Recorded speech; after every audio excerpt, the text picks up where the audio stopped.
अब आपको बताएं, आपकी जल्द के हवाले से बात करना बड़ा ज़रूरी है। अगर आपकी स्किन जो है वो ढीली है, ये लटकी हुई है, आपको लग रहा है कि लूज़ हो गई आपकी स्किन, तो आप ये चाहेंगे जी कि हमारी स्किन बहुत ज़्यादा जो है वो अपनी जगह पर आ जाए, हम स्किन टाइटनिंग करवा लें। अच्छा, स्किन टाइटनिंग हर किसी के लिए नहीं होती, ये जानना, इसको समझना बड़ा ज़रूरी है। आप इसे ईजीली करवा सकते हैं, लेकिन ये समझें कि आपकी स्किन को इसकी ज़रूरत है या नहीं। अल्ट्रा फॉर्मर पूरे चेहरे, गर्दन और आपकी बॉडी का कोई भी पार्ट जो कि आपको लग रहा है जी कि ये लूज़ है, उसको आप जो है टाइट करवा सकते हैं। इसका तरीक़ाकार क्या है, ये आप किस तरह करवा सकते हैं, ये काम किस तरह करता है, आया इसकी सेटिंग्स होती हैं या ये एक दफ़ा ही करवाने के बाद 2-2, 3-3 महीने जो है या पूरा साल जो है या 2-3 साल आप इजीली गुजार सकते हैं। इसका कोई नुकसान होता है या नहीं होता, इस पर बात करने के लिए डॉक्टर अमरीन रोशन इस वक्त हमें स्टूडियोज़ में ज्वाइन कर चुके हैं। अस्सलाम वालेकुम डॉक्टर साहबा, गुड मॉर्निंग। कैसी हैं आप? Good morning, thank you so much for calling. अच्छा डॉक्टर साहबा, मुझे बताएं सबसे पहले तो ये अल्ट्रा फॉर्मर है क्या, बेसिकली ये क्या टेक्निक है? It's a non invasive face lift, मतलब कि बगैर किसी इंजेक्शन के आपका चेहरा लिफ्ट हो जाता है। चेहरे का जो एक्स्ट्रा सैगिंग से जो स्किन होती है वो लिफ्ट हो जाती है एक लिमिटेड मिकदार में। मतलब समझें, अगर बहुत एक हेल्दी चेहरा आ गया मोटा सा और वो कहते हैं कि हमें पतला कर दें, ऐसा नहीं पॉसिबल है। हमेशा एक स्मार्ट लुकिंग ही एक्स्ट्रा स्मार्ट लुकिंग बन सकता है। अच्छा, ये समझना बड़ा ज़रूरी है क्योंकि अक्सर मैंने देखा है हमारी जो ख़वातीन होती हैं 30+ पे जो चली जाती हैं, अच्छा कहती हैं हम हंस रहे हैं तो ये लाफ लाइन बन रही है, हम चाहते हैं जी ये चीज़ थोड़ी सी लिफ्ट हो जाए, हम चाहते हैं जी हमारा फोरहेड लिफ्ट हो जाए, हमारी चिन थोड़ी सी लिफ्ट हो जाए, गर्दन पे थोड़ा सा वो आ गया जी, ढीलापन आ गया, वो ढीलापन खत्म बिल्कुल आता है। ठीक है। अच्छा, अब इसके लिए आपने ये टेक्निक यूज़ कर ली जी। इसकी सेटिंग्स हैं या एक दफ़ा करवाने में आप कहेंगे चले जी एक दफ़ा हो गया, अब तो पूरी ज़िंदगी ज़रूरत नहीं है? सिर्फ एक बार कराना होता है साल में। साल में एक दफ़ा आपने एक बार कराया साल में, उसका रिजल्ट आता है 30 to 90 डेज़ में। डिपेंड्स ऑन हर किसी की अपनी इलास्टिसिटी फेस की, ठीक है, कि कोई किस तरह का, कोई कितना यंग लुकिंग है, कोई कितना ओल्डर एज में भी यंग लुकिंग है। अच्छा। जैसे मैं आपको बता रही थी कि even if a girl is 36 and her face looks like 30, तो that means she is not ageing much. उसको इन चीज़ों में नहीं जाना चाहिए। लेकिन हम देखते हैं कि हमारी बच्चियां जो हैं वो इस तरह की ट्रीटमेंट्स करवा रही होती हैं। बिल्कुल, और वो गलत है। देखें, कराने वाली हमारी एक लाइन है, एक एज आएगी चेहरे की एज में। आप समझ रही हैं, मैं एक उम्र की भी बात नहीं कर रही। एक हमारी एज करने का जो एक टाइम आता है ना, उसमें हम सब कुछ छोटी छोटी चीज़ें करानी पड़ती हैं मेंटेनेंस के लिए। यही हमारा काम है और ये मैं कर रही हूँ। पर मैं तब तक नहीं हाथ लगाती जब तक मैं कहती हूँ कि आपको आपका मिरर तंग ना करे, कि बस अब कुछ ऐसा लग रहा है जिसके बगैर हम जो है ना सेटल होने करे बगैर हम नहीं चल सकेंगे। जैसे कि आपने भी लाफ लाइन की बात की। लाफ लाइन एक ऐसी चीज़ है जो वक्त के साथ छोटी छोटी प्रोमिनेंट होना शुरू हो गई, which looks beautiful. We have to age, और कहीं कहीं आप प्यारे लग रहे होते हैं, वो पता चल रहा होता है कि हम वो 20 वाले नहीं रहे, हम 30 के हो गए, पता चलता है। फीचर्स आप सोचें, आजकल के ज़माने में अगर आप किसी से बात करते हो, फुली बोटॉक्स हुई हुई पेशेंट और लड़की, फुली बोटॉक्स हुई हुई, फिलर्स हुई हुई, आपको पता ही नहीं चल सकेगा कि वो दुखी है, वो खुश है, उसका क्या एक्सप्रेशन है, उसको आपकी कौन सी बात बुरी लगी आपकी गुफ्तगू में, आपको वो एक्सप्रेशन लेस हो जाएगी ना। आप बोटॉक्स के अगेंस्ट है? मैं बोटॉक्स करती हूँ। मैं सिर्फ उनके लिए करती हूँ, तो अगेंस्ट कैसे हो सकती हूँ? करती हूँ उनके लिए जिनको बहुत ज़रूरत हो, जिनका फ्राउन करने में बहुत ज़्यादा लाइन्स हो। अच्छा, अब इसमें भी बहुत ज़्यादा देखिए ना चीज़ें आ जाती हैं। मिसकंसेप्शन है कि बोटॉक्स आप तब करवाएं जब आपको बहुत ज़रूरत है। अच्छा, हम देखते हैं कि जी आपकी थोड़ी सी स्किन ढल गई है, थोड़ी सी आपकी जल्द आपको लूज लग रही है, हम फ़ौरन किसी ट्रीटमेंट की तरफ चले जाते हैं। अच्छा, ये जो मैंने जिस ट्रीटमेंट का जिक्र किया अल्ट्रा फॉर्मर, ये बेसिकली किन लोगों के लिए ज़्यादा रिकमेंड है? जिन लोगों ने अपना बिल्कुल ख्याल नहीं रखा, बेशक फिर वो 25 के भी हैं। अच्छा, इसमें इस तरह की स्पेसिफिक एज रेकमेंडेड नहीं है। टीन एज के बाद, टीन एज तक ऑफ कोर्स आप नहीं करते कुछ भी। टीन एज के बाद आपको जब भी ऐसा लगे कि मैंने बहुत वेट लूज़ कर लिया, मतलब 115 पाउंड्स थी मैं और एकदम से मैंने अपने आप को 10-15 पाउंड कम किया है, तो अब मेरा लूज़ हो गया स्किन, तो एक मैंने आपको बताया लिमिटेड लेवल पे हमें बड़े देखकर सोच समझ के पेशेंट उठाना होता है कि इसको हम रिजल्ट दे सकें, क्योंकि आपको पता है कमिटमेंट है। ठीक है। अगर आपने किसी को कहा कि हम रिजल्ट दे सकते हैं तो देने होंगे। अगर आपको लग रहा है कि समझें कि 60+ औरत आई है आपके पास अल्ट्रा फॉर्मर के लिए, उसके पास ज़्यादा फैट नहीं है, बहुत मेंटेन रखा हुआ है, पर वक्त के साथ वो ढल गई है, उसको हम नहीं कर सकते अल्ट्रा फॉर्मर। अच्छा, अल्ट्रा फॉर्मर का बेसिकली मकसद ये है कि आपकी चीज़ आपकी स्किन के किसी भी एरिया को लिफ्ट कर रहा है या बॉडी के किसी भी पार्ट को थोड़ा लिफ्ट फैट चाहिए हमें इसको लिफ्ट करने के लिए भी। अगर एक औरत ने 60 साल की उम्र में बहुत बॉडी मेंटेन रखी है, बिल्कुल फैट खत्म कर दिया, उसके फेस पे बिल्कुल फैट नहीं, हम नहीं कर सकेंगे। नहीं कर सकेंगे। इसको करने के लिए आपके चेहरे पे फैट होना जरूरी थोड़ा है। सा फैट होना जरूरी है ताकि उसको कंट्रोल करता है। जैसे किसी के बहुत ही थिक चिक्स, मतलब ऐसे चीक्स होते हैं जैसे चबी चिक्स, बहुत चबी, यस, उनको बहुत प्यारा लिफ्ट आता है, बहुत प्यारा। किसी किसी के डबल चिन होता है, उनको बहुत अच्छा रिजल्ट आता है। पर डिपेंड करता है कि आप कितने यूनिट्स लगा रहे हो, कितने शॉट्स दे रहे हो, यूनिट सॉरी हम लोग बोटॉक्स में यूनिट्स यूज़ करते हैं, कितने आप शॉट्स लगा रहे हो स्पेसिफिक, और आप कौन सी अच्छी मशीन यूज़ कर रहे हो। ऐसी बहुत सारी मशीनें हैं, मैं कोई नाम नहीं लेना चाहती, ऐसी बहुत सारी मशीनें हैं जिनके रिजल्ट्स नहीं है। और फिर उनके वो जो एक्सपेंसेस है बहुत ज़्यादा है, कि बहुत महंगे वो ट्रीटमेंट्स हैं। और जहाँ हमें ये हिंट अपने सारे लोगों को, ऑडियंस को देना चाहिए कि जब आपको कोई इदारा कहता है कि 3 सेटिंग्स करा लीजिएगा, मतलब कि वो मशीन सही नहीं है। अच्छा, हाँ, किसी भी ट्रीटमेंट की नहीं, ये जो फेस लिफ्टिंग है ना, नॉन इन्वेसिव, इसका एक ट्रिक है। अच्छा, कहीं भी क्लिनिक पे कोई जाए, सुन ले भाई कान खोल के वो खवातीन जो बड़े शौक से भागती हैं, और किसी को ये कहा जाए कि आप एक बार पे करेंगी पर आपको हम 3 से 4 सिटिंग देंगे, वो सही नहीं है। अच्छा, आप वो खुद आजमा लें। क्यों इसमें मतलब क्या सिर्फ एक सेटिंग होती है? क्योंकि वो खुद ही मुतमिन नहीं है, डॉक्टर या टेक्नीशियन जो कर रहा है उसे पता है मैंने बार बार बुलाना है, इस पेशेंट को तो रिजल्ट नहीं आएगा क्योंकि मशीन में दम नहीं है। अच्छा, जो अच्छी मशीन है, अमेरिकन या कोई भी यूरोपियन, कोई जो अच्छी नामवर मशीन है जैसे अल्ट्राफॉर्मेट्री, रिलायबल मशीन, अच्छा, फॉर फुल बॉडी, कोई भी part, even for the face, for the neck, इस पे हम ये प्रॉमिस कर सकते हैं पेशेंट के साथ। ओवर प्रॉमिसिंग बहुत बड़ी बात होती है। हम पेशेंट को कह देते हैं we will just do it once for you, proper shots जितने हमें आपके फेस को देख के रिक्वायर्ड है, you will pay us once and then you will come back in a 1 year time, 1 साल के बाद। ओके। अच्छा, देखिए कितनी अच्छी बात, और लोगों को इस बात का नहीं पता। आप वो कह देते हैं जी कि आप सेटिंग्स, हम कहते हैं ओहो बार बार बुला रहे हैं, इसका मतलब बार बार करेंगे तो हमारी स्किन और अच्छी हो जाएगी। हाँ, एक्स्ट्रा करने से भी लटक जाती है स्किन। हाँ। अच्छा अंबर, मुझे ये बताएं, अमरीन के हमने अक्सर ये देखा है कि बहुत सारे डॉक्टर्स या बहुत सारे क्लिनिक्स ऐसे होते हैं जो कि आपसे चार्ज बहुत ज़्यादा कर रहे होते हैं।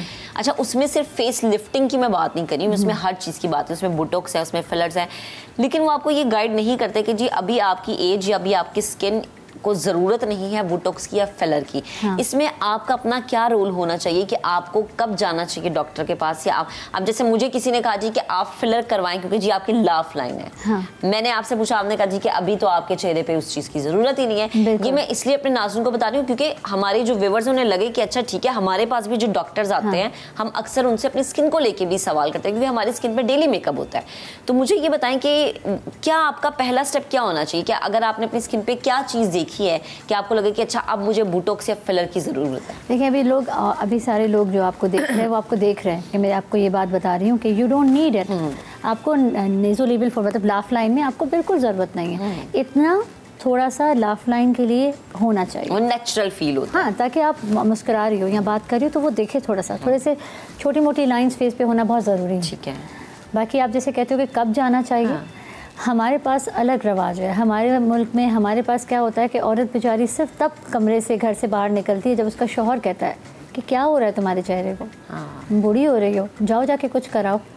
या कुछ ऐसे लोग होते हैं जो कहते हैं कि वो कितनी भी बूढ़ी हो रही हो तो उसको कहते हैं तुम्हें बिल्कुल ज़रूरत नहीं है, तुम बहुत प्यारी लग रही हो, ताकि खर्चा ना हो। बहुत सारी चीज़ों के किस्से में। पर लड़की को ये खुद सोचना चाहिए, ना किसी से पूछे, ना किसी से मशवरा करे, ना किसी हस्बैंड की किसी की बात पे। जब तक हस्बैंड अगर बहुत ऑनेस्ट एडवाइस दे रहा है तो और श्योर आप लोगों को लेनी चाहिए ड्रेस, पर अगर जब तक वो आपको मिरर खुद नहीं बताता, तब आपको खुद महसूस नहीं होता कि नहीं अब मैं बदल रही हूँ, खुद को पता चल रहा होता है, अननेसेसरी चीज़ें ना करें। जैसे क्या? जैसे एक्स्ट्रा लिप्स भरवा दिए, चीक्स, क्योंकि फलानी जो है इंस्टाग्राम पे लड़की के बहुत प्यारे चीक्स थे तो आके डॉक्टर अमरीन ये पिक्चर ले आते हैं साथ में। अच्छा, पिक्चर भी लेकर आते हैं? बिल्कुल, हाँ, सब। अच्छा, ज़्यादातर कौन सी एज की बच्चियाँ आती हैं आपके पास?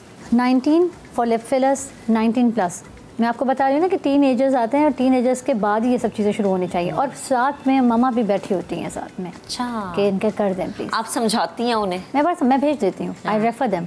कहीं कहीं हम फंस जाते हैं, जैसे कभी बहुत टैन बच्चे आते हैं, फिर हम उनको मदद करते हैं वाइटनिंग के लिए। अच्छा, ठीक है, ताकि उनके। अच्छा, वाइटनिंग इंजेक्शन का एक कॉन्सेप्ट क्या वाकई एग्जिस्ट करता है?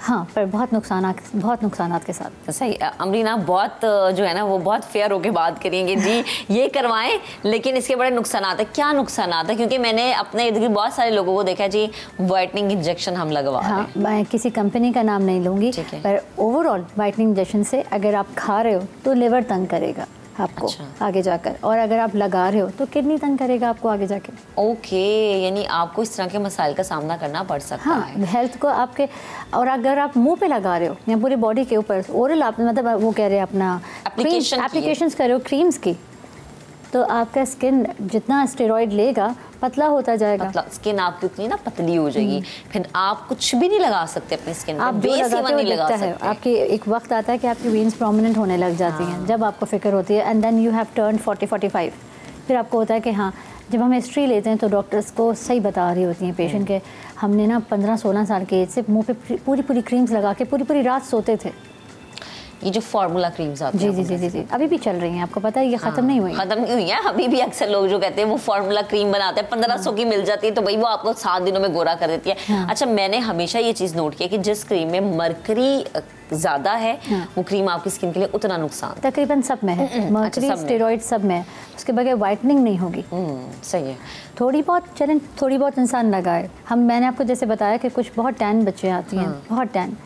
लड़के बहुत कॉन्शियस हो गए हैं, लड़के कहते हैं कि डॉक्टर अमरीन हमें गोरा होना है, तो लड़कियाँ आती हैं बहुत टैन होते हैं, उनके मदद करते हैं, पर हम बताते हैं कि आप सिर्फ बेहतर होगे, गोरे नहीं होंगे। अच्छा, ये गोरा होने वाला कॉन्सेप्ट अभी भी हमारी सोसाइटी में है, आपको क्या लगता है बढ़ गया मजीद? हर वक्त हमेशा से था, और अभी भी जब पेशेंट आते हैं तो अगर जैसे कोई बहुत गोरी है तो वो ये मुझे नहीं बोलेगी कि मुझे गोरा होना है, वो कहेगी मुझे मल्टीविटामिन्स की ज़रूरत है, तो आप मुझे ग्लूटाथायोन में लगा दें, वो कॉकटेल लगा दें जिसमें सब मौजूद है, क्योंकि मुझे डॉक्टर ने कहा है कि आप मल्टीविटामिन्स लें। तो हम समझ जाते हैं। ये आईवी करवाना सही होता है आपकी बॉडी के लिए? नहीं, मतलब मैंने देखी कि आप किसी भी डॉक्टर पे जाते हैं, वो कहते हैं अच्छा एक कॉकटेल बना के हम आपको इंजेक्ट करेंगे, वो आईवी करवा लें, आप पतले भी होंगे, आप गोरे भी होंगे, आपके जो पोर्स है वो भी खत्म होना शुरू हो जाएंगे, इसकी 4-5 सेटिंग्स आप करा लें। अच्छा, आप आईवी करवाने के लिए गए हैं, आपको सबसे पहले क्या चीज़ मद्देनजर रखनी चाहिए? सबसे पहले उनका हमने ब्लड टेस्ट कराना चाहिए। ब्लड टेस्ट करवाना चाहिए। अगर कोई डॉक्टर नहीं करवा रहा तो क्या समझे? नहीं करवाएं फिर वहाँ से नहीं, क्योंकि हम देखें मेरे पास क्लिनिक पे भी हैं वाइटनिंग इंजेक्शंस हमने रखे हुए हैं, फिर सिर्फ उनको लगाते हैं जिनको बहुत ज़रूरत है। अच्छा। जिनका बहुत प्रेशर है कि नहीं मुझे, और ऐसे लिटरली आते हैं लड़कियाँ जो कहती हैं कि मेरा हस्बैंड कहता है तुम गोरा होना चाहिए, जितना खर्चा करना है अपने पे करो पर गोरी हो जाओ, ऐसी डिमांड्स आती हैं हमारे पास, अनबिलीवेबल। अच्छा, आपने भी एक बात की थी कि 19 एज से बच्चे या बच्चियाँ आपके पास आते हैं, मतलब जाहिर है कि ये तो वो एज है जो कि एक खूबसूरत टाइम होता है ना आपकी ज़िंदगी का, मतलब आप एक जो है एक ऐसे मरहले में होते हैं जिसमें आपकी स्किन बहुत फ्रेश है, यंग है, इसमें पेरेंट्स को भी ये समझना चाहिए कि हमें अपनी बच्चियों को भी इस तरफ नहीं लेके जाना चाहिए। पेरेंट्स इस तरह बहुत समझाते हैं, मुझे पता है कि पेरेंट्स भी क्या फेस करें, मैं भी खुद पेरेंट हूँ, मेरा बच्चा भी बड़ा वाला इस 15 माशाल्लाह। तो क्या होता है कि बच्चे देख रहे हैं घर स्कूल्स में कि मम्मा देखेंगे ऐसी है, ये यूँ लग रही है, ये यूँ लग रहा है, mamma look at her, look at him, तो माँ बड़ी मजबूर हो जाती है कि उसकी अगर दोस्त ना बने तो बच्चा तो फिर भी जाके कराएगा। जितनी पॉकेट मनीज हैं, जितने बच्चों की पॉकेट मनीज आजकल हैं, बच्चे क्लिनिक पहुंच के करवा लेंगे। अच्छा। तो इसीलिए माँओं को साथ होना भी एक पार्ट है उनका, पर हम बहुत ही प्यार से समझाते हैं। हम कह देते हैं, हम फिर इस तरह इसको मैनिपुलेट करते हैं कि हम मल्टीविटामिन खाने के लिए दे देते हैं, उसमें कोई हर्ज नहीं। अच्छा। उसमें भी वो वाइटनिंग इंजेक्शंस, वाइटनिंग की टैबलेट्स मांग रही थी, मैं कहती हूँ इससे गोरा भी होंगे आप, इससे गोरे भी होंगे, तो हम ये कर देते हैं बच्चों के साथ। अच्छा डॉक्टर साहब, मुझे ये बताएं कि कहा जाता है जी कि आप मल्टीविटामिन्स अपनी डेली रूटीन में ज़रूर शामिल करें, स्पेशली वो ख़वातीन जो कि हफ्ते में 2 से 3 दफ़ा मछली नहीं खा सकती, जो डेली बेसिस पे दूध नहीं लेती, ये इवन आफ्टर डिलीवरी बहुत सारी ख़वातीन अपनी वो विटामिन्स खाना छोड़ देती है जो कि आपने प्रेगनेंसी के टाइम में खाई होती है। उसके बाद होता है ये आपकी स्किन पे ब्लैक स्पॉट्स आना शुरू हो जाते हैं, बाल गिरना शुरू हो जाता है, स्किन डल होना शुरू हो जाती है। तो मैं चाहती हूँ जरा आप खवातीन को ये चीज़ बताएं कि अपनी ज़िंदगी में विटामिन शामिल कर लें, क्योंकि बहुत सारी खवातीन का ये माइंड है कि जी विटामिन खाने से आप मोटे हो जाते हैं। कुछ मल्टीविटामिन ऐसी हैं जिसमें आता है आप वेट गेन करते हैं, बिल्कुल करते हैं, पर आपकी हेल्थ के लिए बहुत अच्छा है। हम जैसे एज करना शुरू करते हैं 25 के बाद, हेयर लॉस होना शुरू हो जाता है। हाँ। क्योंकि विटामिन B12 कम होना शुरू होता है। अच्छा। विटामिन B12 कम होगा, आपका हेयर लॉस, सबसे पहले जाके बंदा विटामिन B12 का टेस्ट कराए। अच्छा। अगर वो कम, यानी कोई भी विटामिन लेने से पहले आपने टेस्ट करवाना है। देखिए, कोई भी विटामिन अगर एक्स्ट्रा लिया तो वो स्टोन करा देगा, पथरी। अगर आपने कोई भी एक्स्ट्रा, मतलब कोई भी विटामिन आप खा रहे हो रोज़ खा रहे हो, काफ़ी ऐसी लड़कियां हैं जो 6-7 मल्टीविटामिन खाती हैं, तो उनके जिस्म के अंदर वो स्टोन बनना शुरू हो जाता है। जैसे आप एक्स्ट्रा ऑर्डिनरी अगर ग्रीन वेजिटेबल्स पे हो तो भी आपको स्टोन होता है, एक्स्ट्रा कैल्शियम स्टोन पैदा करेगा। ओके, यानी आप किसी भी तरह का कोई भी ट्रीटमेंट करवा रहे हैं उसके लिए एक टेस्ट आपका होना ज़रूरी है। हर चीज़, मैंने आपको लास्ट टाइम बताया था ना कि PRP हम कराते तो भी हम पहले टेस्ट कराते हैं, पहले टेस्ट करवाते हैं, ठीक है। हम देखें अब देखें ना, ये पीआरपी में भी बहुत सारे मिसकंसेप्शन है कि जी पीआरपी एक फलानी टाइप की होती है, किट के साथ होती है। तो जो किट के साथ होती है वो ज़्यादा फायदेमंद होती है, लेकिन वो एक्सपेंसिव होती है। लोग कहते हैं सस्ते में चांद छुटाओ और जी सस्ती वाली आप करवा लो, इसमें भी एक आपका माइंड आ जाता है। मैं हमेशा से एक बात करती हूँ कि जब आप किसी डॉक्टर के पास जा रहे हैं अपनी स्किन को लेके, उससे पहले आपका अपनी स्किन से दोस्त होना, उससे दोस्ती करना बड़ा ज़रूरी है कि आपको ये पता हो कि आपकी अपनी स्किन कैसी है, बजाय इसके कि कोई डॉक्टर आपको बता रहा है। बिल्कुल, ये घर से पता चल रहा होता है आपको। अगर आप अनमैरिड हो तो आपके पेरेंट्स ने कुछ ना कुछ हाईलाइट कर देंगे जो कि आपको पता है, बिल्कुल सच बोलेंगे कि बेटा तुम में कोई दाग आ रहे हैं, कोई जैसे आजकल मिलास्मा बहुत फैला हुआ है, पिगमेंटेशन। आपने देखा होगा कि बच्चे निकल जाते हैं स्कूल और कॉलेजेस के लिए विदाउट सन ब्लॉक, तो उनको हल्के हल्के पैचेस, इसको छाइयाँ कहते हैं, शुरू हो जाती हैं यंग एज से। सही, ठीक है डॉक्टर साहब, बेहद शुक्रिया आप हमारे साथ मौजूद कर रही थी। तो बड़ा ज़रूरी है अपनी स्किन से दोस्ती करना, और स्पेशली माएँ वो बच्चियों पे या बच्चों पे ज़्यादा नज़र रख सकती है कि उनके बच्चे को या उनकी बच्ची की जो स्किन है वो किस एज में है, क्या ज़रूरत है इसको। मुझे ये लगता है कि कोई भी चीज़ एप्लीकेशन करने से बेहतर है कि आप सब्जियां और फल जो हैं वो ज़्यादा खाएं, ताकि वो खाने से आपके चेहरे पे नज़र आए ना।